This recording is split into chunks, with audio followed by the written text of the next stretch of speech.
और वो 14 वर्ष का जो वनवास है उसमें से भगवान ने 13 वर्ष के आसपास चित्रकूट के आसपास ही बीते।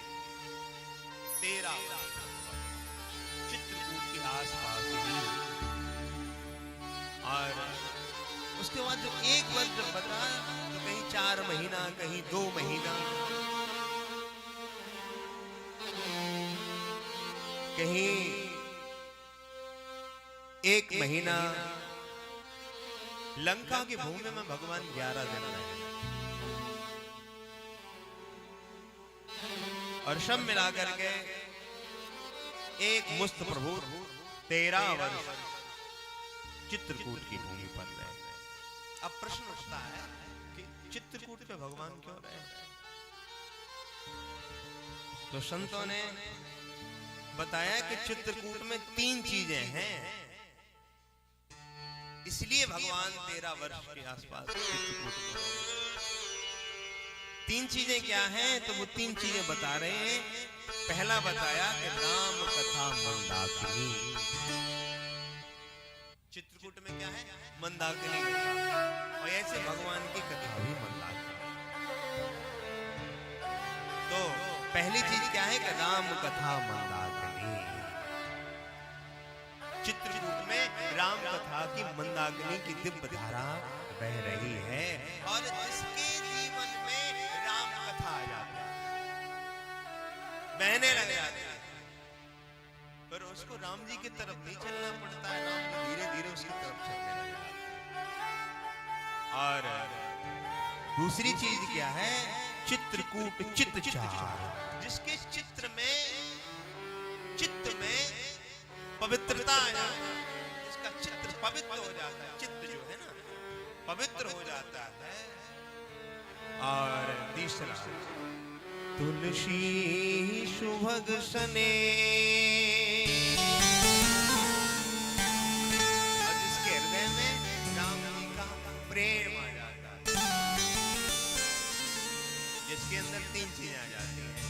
कथा आ जाती है, जिसका चित्र पवित्र हो जाता है, और जिसके हृदय में भगवान का प्रेम आ जाता है। पर उसको भगवान की तरफ नहीं जाना पड़ता है, भगवान उसके हृदय की तरफ।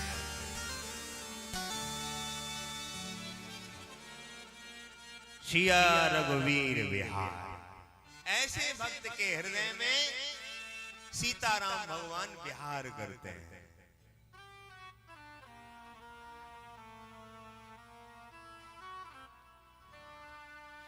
एक बार चुन कुसुम सुहाए। एक बार चुन कुसुम सुहाए। निज कर भूषण निज कर भूषण राम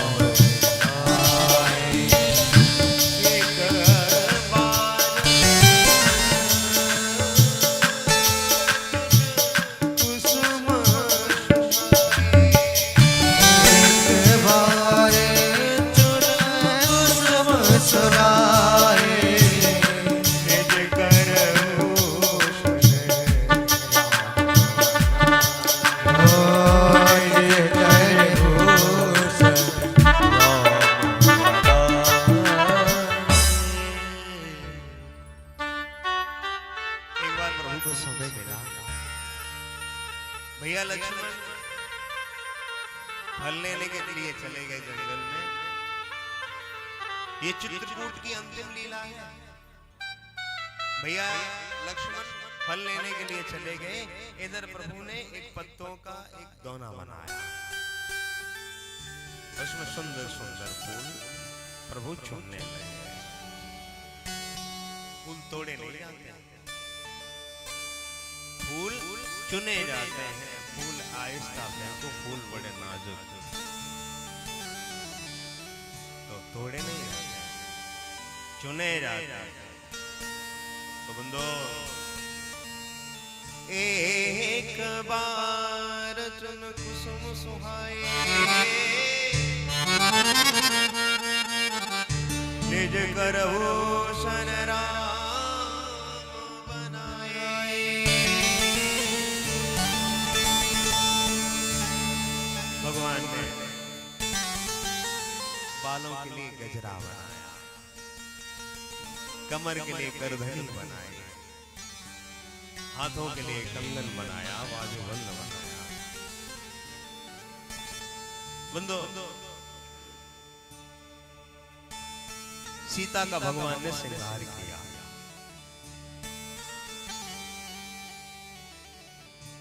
और राम कौन है? पति है। और सीता कौन है? पत्नी। एक शब्द आता है सजना।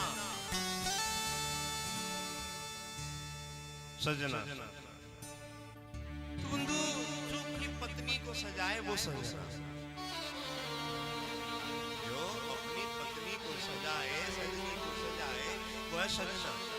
तो हर पति को चाहिए कि अपनी पत्नी के लिए हार, कंगन, अंगूठी जो भी हो ला करके दे, समय समय पर उसका श्रृंगार बढ़ाए, उसे सजाए, उसमें कमी ना आए। तो ये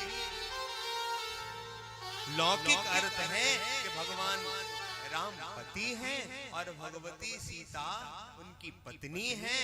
तो हर पति का कर्तव्य बनता है कि अपनी पत्नी का श्रृंगार करे, सजाने। और आध्यात्मिक अर्थ है कि सीता माने है भक्ति। और राम जी अपनी भक्ति का श्रृंगार, सीता माने क्या है? भक्ति। और राम अपनी भक्ति का श्रृंगार कर रहे हैं। जैसे राम जी अपनी भक्ति का श्रृंगार कर रहे हैं, ऐसे प्रत्येक व्यक्ति को अपनी भक्ति का नित्य श्रृंगार करना है। नित्य श्रृंगार कैसे? भक्ति की परिभाषा लिखी है, दिने दिने नवम नवम स्वादु स्वादु पदे पदे। भक्ति कैसी हो? नई हो, नूतन हो। जैसे बासा भोजन नहीं खाया जाता है, ऐसे ही बासी भक्ति का मंदिरों में नित्य ठाकुर जी का श्रृंगार होता है, वस्त्र बदले जाते हैं, उनका श्रृंगार किया जाता है, चंदन से, फूलमाला से नए वस्त्र कराए जाते हैं।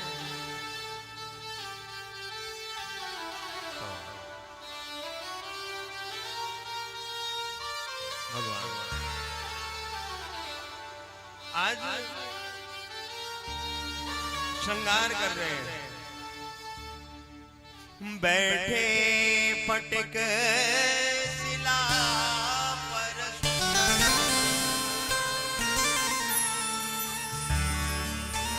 चित्रकूट पर स्फटिक शिला उस पर बैठे। बंधु जानकारी के लिए बता दो, जो स्फटिक पत्थर होता है धूप में रख दो तो ये गर्म रहता है।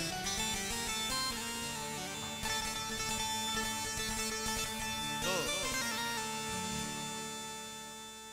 पति पत्नी का जो जीवन है ना, वो कैसा होना है?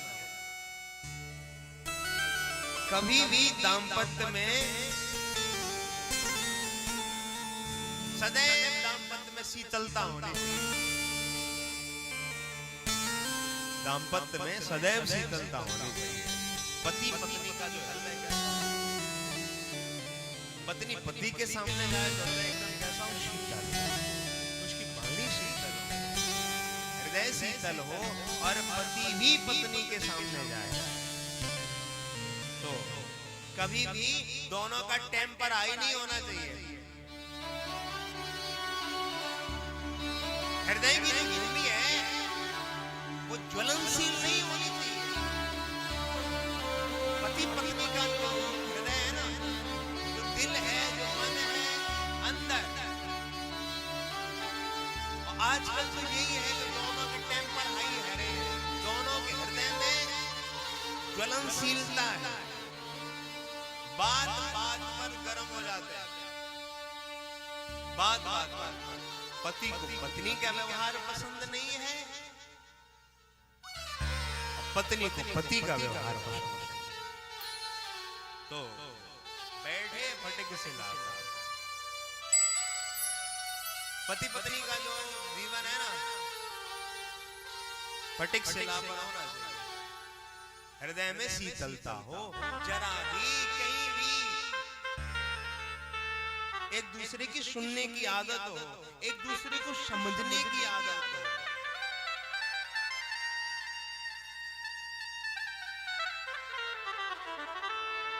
और न को शीतल करे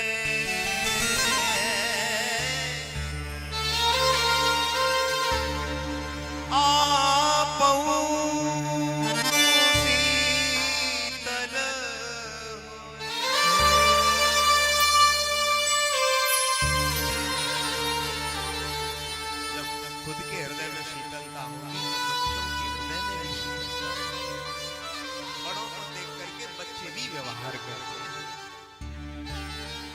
घड़ा जो होता है ना, वो स्वतः ठंडा होता है, और जो भी उसमें से लोटा भर के जल पीता है उसका भी हृदय ठंडा हो जाता है, दिमाग ठंडा हो जाता है। और चिलम जो है ना, खुद धधकती है, पीने वाला भी धड़कने लग जाता है। उसके खुद के अंदर अंगारे भरे हुए हैं, और जो पी लेता है तो वो भी एकदम से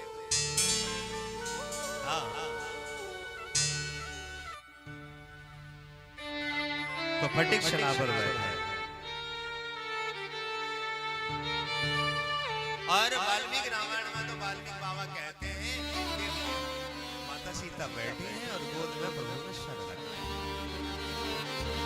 सीता जी के गोद में सर रख के लेटे हैं। भाई जब भी प्रेम का पल हो, प्रेम के पलों में पति पत्नी को ये अधिकार है। इसी बीच में इंद्र का बेटा जयंत आया। आजकल पति के पास में पत्नी को समय देने के लिए समय नहीं है, और पत्नी को बड़े बड़े घरों में, बहुत से शहरों में तो ऐसा होता है कि किसी जैसे कोई अमेरिका में जॉब कर रहा है तो कोई ऑस्ट्रेलिया में कर रहा है, महीनों में नहीं मिलन हो पाता। कहीं कहीं पति दिन में जॉब कर रहा है, पत्नी रात में जॉब कर रही है। और कहीं कहीं घर में है भी तो पति फेसबुक में लगा हुआ है, पत्नी इंस्टाग्राम पे रील बनाने में लगी है।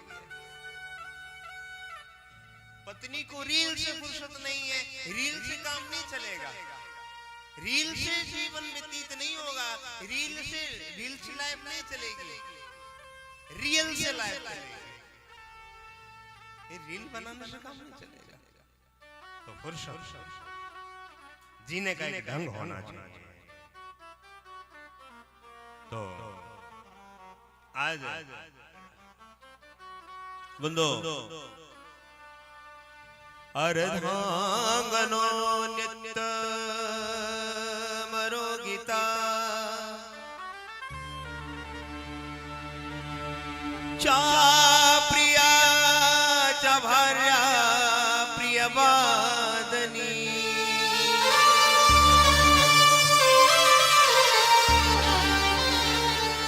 वयश्च पुत्रोर्तकरी च विद्या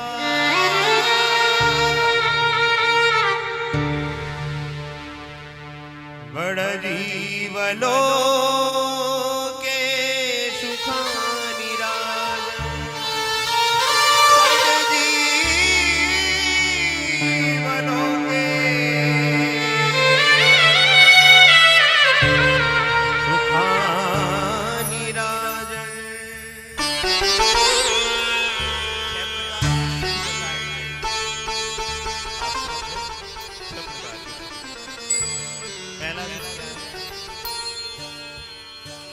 पहला है अर्थागम। बंदो जिसके पास में धन प्राप्त करने का साधन है वो सुखी।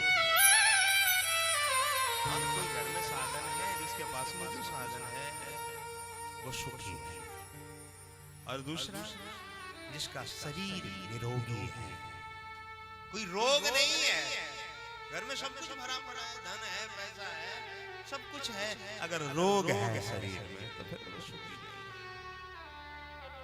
तीसरा है पति से सच्चा प्रेम करने वाली अगर स्त्री प्राप्त हो गई तो फिर वो व्यक्ति कैसा है? सुखी है।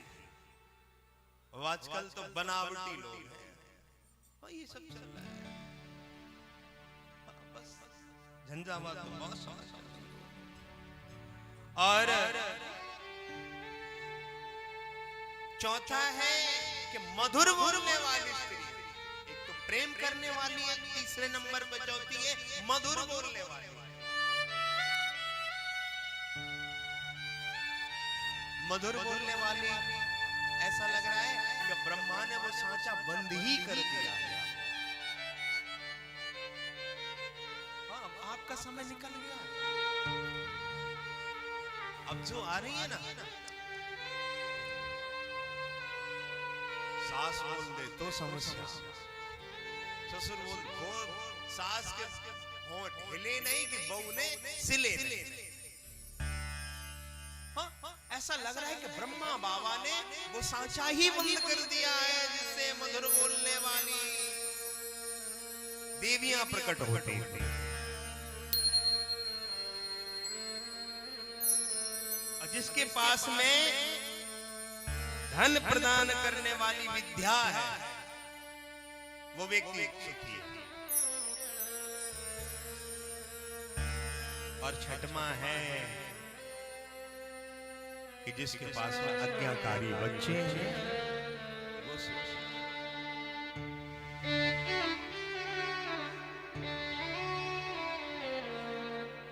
बंदो,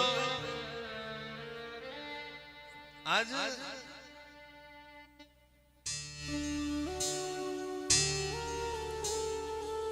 इंद्र का बेटा आया, उसने जैसे ही देखा कि हमने समझा कि ये राम ब्रह्म है, लेकिन ये तो कामी पुरुष की तरह अपनी स्त्री के गोद में सर धर के लेटे हैं। जैसी दृष्टि वैसी सृष्टि। आया कहां से है? स्वर्ग से, और स्वर्ग भोगों से भरा हुआ है। वहां तो नाचना, गाना, गलत देखना, गलत, ये सब है, वहां तो भोग भरे। ये तब भी ठीक है। ये मृत्यु लोग जो है ना, यहाँ तो हर बाउंडेशन है, लेकिन जो स्वर्ग है ना, तो वहां ये सब होता ही है। वहां कोई किसी अप्सरा के साथ घूम रहा है, नाच रहा है, सब वहां पर है। तो वो जहां से आया ना, तो वहां का वातावरण खराब है। तो जैसे ही प्रभु पर निगाह डाली, तो भगवान की लीला उसने देखी। जिसने लीला देखी उसका गड़बड़ झाला हो गया। सती ने देखी, कथा सुनी नहीं, शरीर से हाथ धोना पड़ा। ब्रह्मा ने लीला देखी, वृंदावन में आया तो प्रभु अपने ग्वाल वालों के साथ में भोजन लीला सुन रही थी। ब्रह्मा ने कहा ये ब्रह्म है। भोजन हाथ पैर धो करके एक आसन पर बैठकर मौन होकर, न जूठा दिया जाता न लिया जाता। ये तो किसी का होंठ चाट रहा है, जैसे किसी ने कड़ी पी ली, अब प्रभु लगी हुई कि प्रभु कोई मुंह में जाएगी चाट। ब्रह्मा के शंका हो। तो बंदो, ब्रह्मा को पद गंवाना पड़ा। अभी इंद्र का बेटा जयंत आया,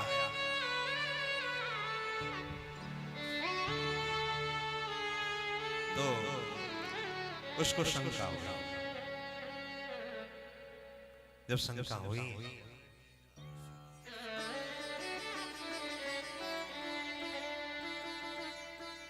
तो उसने क्या किया?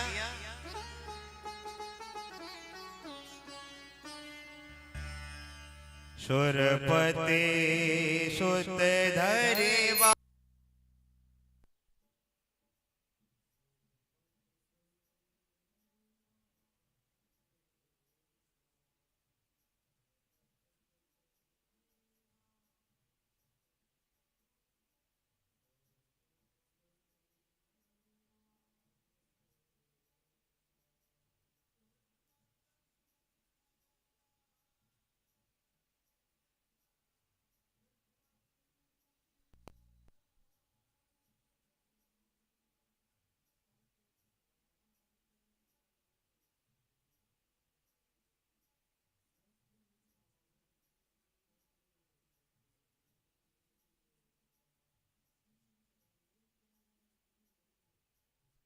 बड़ी भाग सीता चरण सोच हजरा सीते चरण सोच हजरा सीता चरण देवारा मूढ़ मंदमते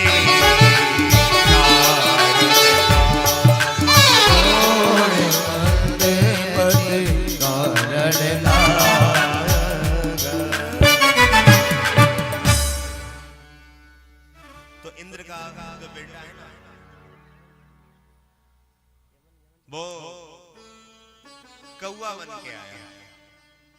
कौवा है नहीं, ये वृत्ति है, काक वृत्ति है, कौवा है नहीं, लेकिन कौवा की वृत्ति से आया। रावण को उत्तम कुलस्त कर नाती और उसको कुत्ता बताया गया, स्वान की नाई, तो रावण का कुत्ता है। ये सब वृत्तियां हैं। तो बंधु सो दस शीस स्वान की नाई,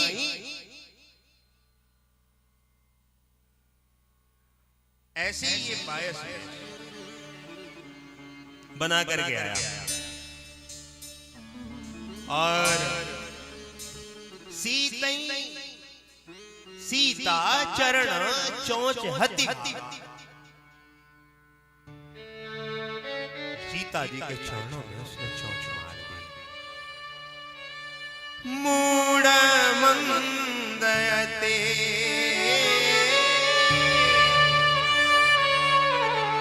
मूढ़ मंदमती कारण का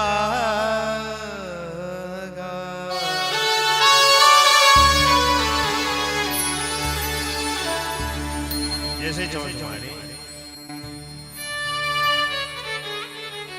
बंदो जो बंदनीय है उसके चरणों में चोंच मारी, भागा। जिन चरणों में जो प्रणाम कर लेता है उसकी बुद्धि शुद्ध हो जाती है। उन्हीं चरणों में उसने क्या किया, चोंच मार दी। बालकांड में जनक सुता जग जननी जनक सुता जगदीश्वरी कुमारी जनक सुता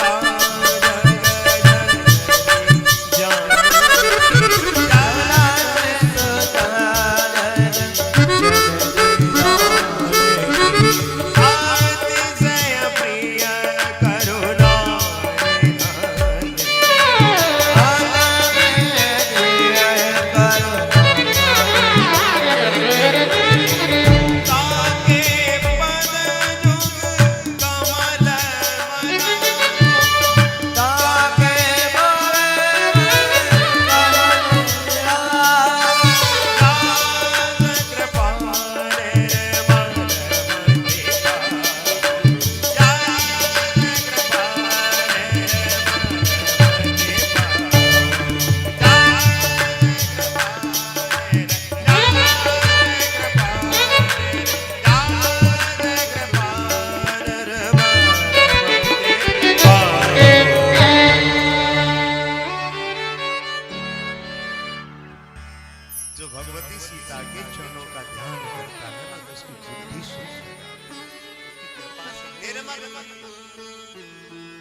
निर्मल हो जाती है बुद्धि। जो बुद्धि में कबाड़ा भरा होता है ना, वो सब एकदम से साफ सुथरी हो जाती है। तो बंदो जैसे ही चला रुधिर रघुनायक जैसे ही निगाह पड़ी ऐसी गमन होकर के चल पड़ा। तो बंदो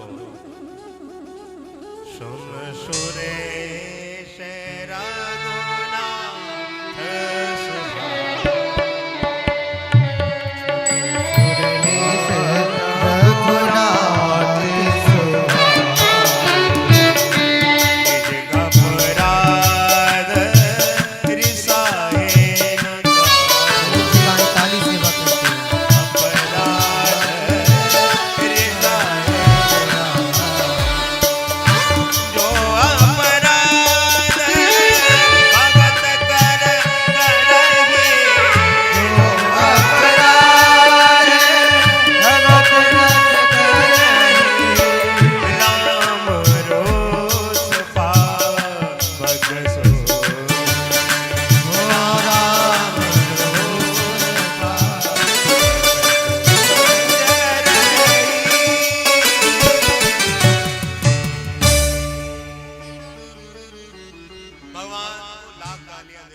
लोग देते ही हैं। आप सोशल मीडिया पे जाओ तो 10% लोग भगवान को मानने वाले हैं। आज ये चल रहा है, ट्रेंड चल पड़ा, गालियां देने वाले, भगवान को ना मानने वाले, भगवान को गलत बोलने वाले, ये सब भगवान कह रहे हैं कि हमें लाख गालियां दे लो, मुझे क्रोध नहीं आएगा, लेकिन जब मेरे भगत को अगर आपने कुछ कर दिया तो राम रोष पावक बन जाएगा। फिर वो बच नहीं पाता है। अब उनका अपराध कर दो तो उनको क्रोध नहीं आता है।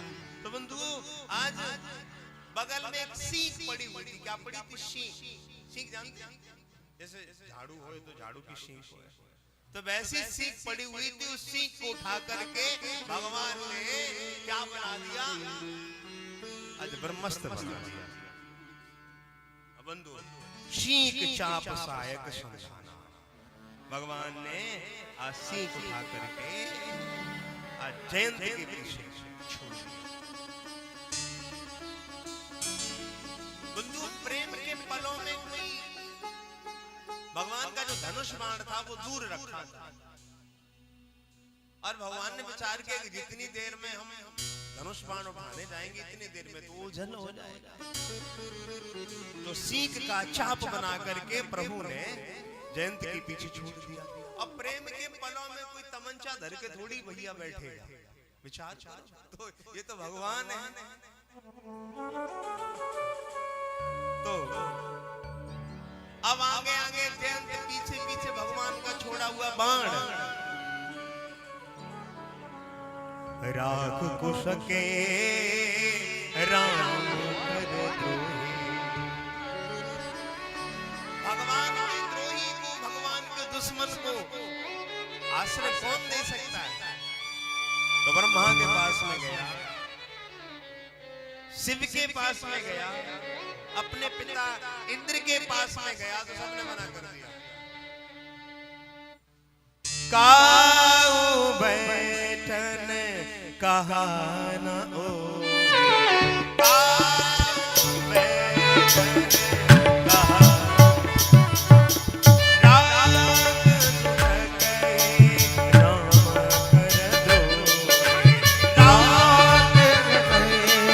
द्रोही, राम कहे राम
जैसे ही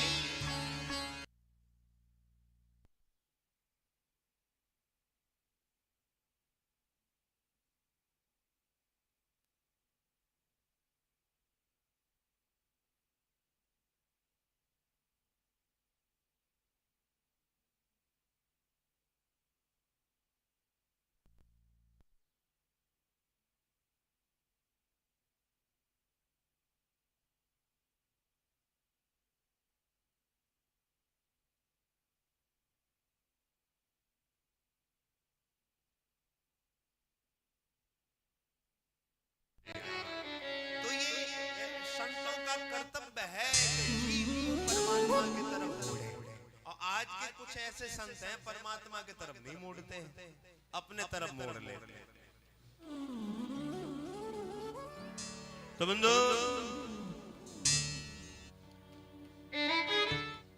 नारद जी ने कहा कि गए शरण प्रभु राखी है,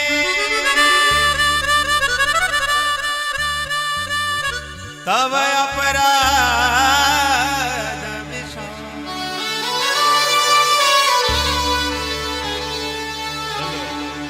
जब जाओ सब कुछ भूल जाए, क्योंकि भगवान का स्वभाव है कि कोई करोड़ों गायों की हत्या कर दे, ब्राह्मणों का वध कर दे, और ऐसा व्यक्ति भगवान की शरण में जाए तो जो भी अपराध है वो सारा अपराध भगवान क्षमा करके अपनी शरण में उसको ग्रहण कर लेते हैं। तो आज जैसे ही राम जी की शरण में गया और जैसे ही जाकर के लेटा तो भोलेनाथ कहते हैं सोन कृपाल अति आरत सोन कृपाल अति आरत वाले सोन कृपाल अति सोन कृपाल अति आरत वाले एक नयन तजा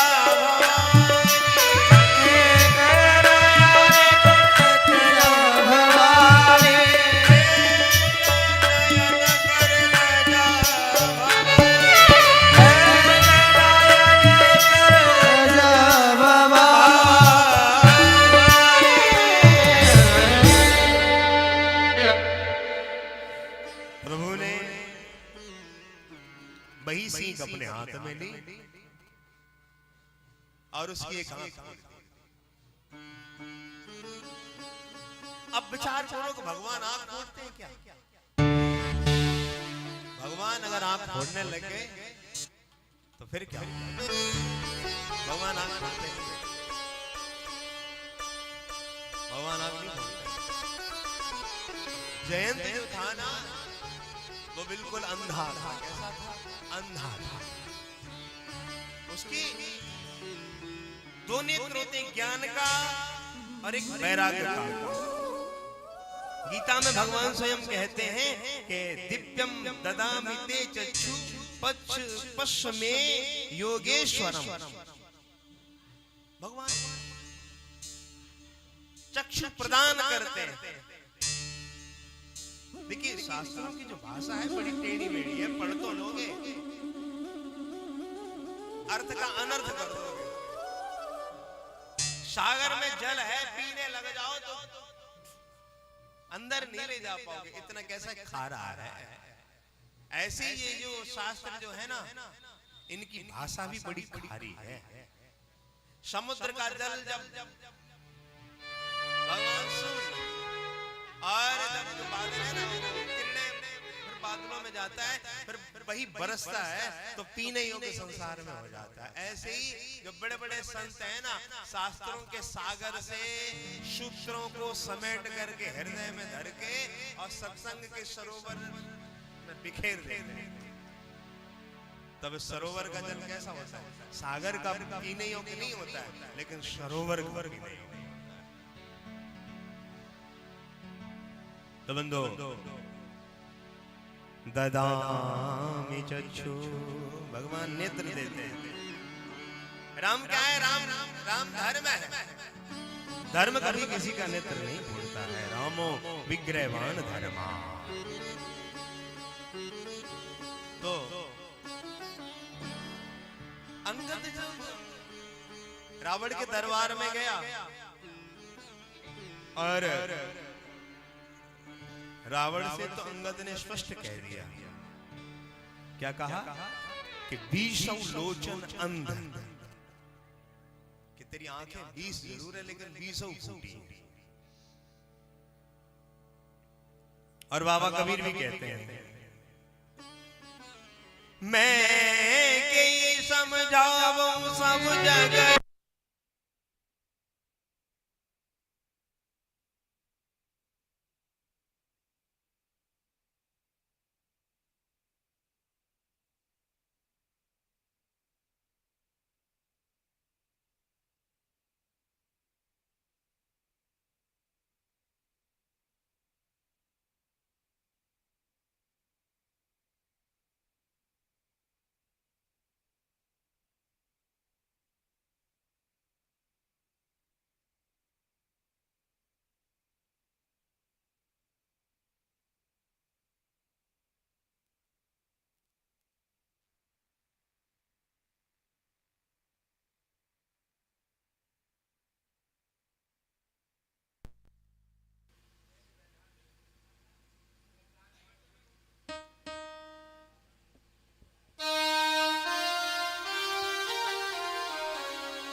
तुम्हारे द्वार आना चाहता, तुम्हारे द्वार आना चाहता हूँ, तुम्हारे द्वार आना चाहता हूँ, तुम्हें अपना बनाना चाहता हूँ, तुम्हें अपना बनाना चाहता हूँ।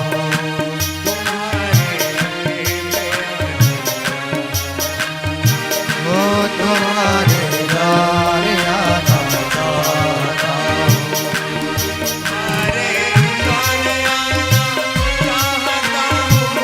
वो तुम्हारे द्वार आना चाहता हूँ।